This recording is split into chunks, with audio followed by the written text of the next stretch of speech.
Magiging maulan at malamig ang kondisyon ng panahon sa malaking bahagi ng Northern Luzon sa araw na ito dahil muling umiiral po doon ang amihan o northeast monsoon. Samantala sa southern portion ng Mindanao ay apektado pa rin ho yan ng Intertropical Convergence Zone o ITCZ. Ito pong dalawang weather system na ito, ang ITCZ at ang northeast monsoon, kasama na ang localized thunderstorms ay ang mga weather systems na pwede pong magdulot ng mga pag-ulan sa araw na ito sa malaking bahagi ng ating bansa. Yung mga localized thunderstorms, pwede po yung magdulot ng mga dagli ang pagbuhos ng ulan anytime of the day sa natitirang bahagi pa ng ating bansa.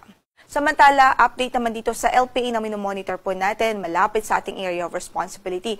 Huling nakita yan sa layong 1,210 kilometers silangan huyan ng southeastern Luzon. So ngayon ay nasa labas pa nga po ito ng PAR at inaasahan nating papasok ito ng ating area of responsibility ngayong araw din ho. At nananatiling mataas ang tsansa na mabuo ito bilang isang bagyo within the next 24 hours. So kung ito po ay pumasok ng PAR at maging bagyo, ay bibigyan po natin ito ng local name na si Bagyong Wilma.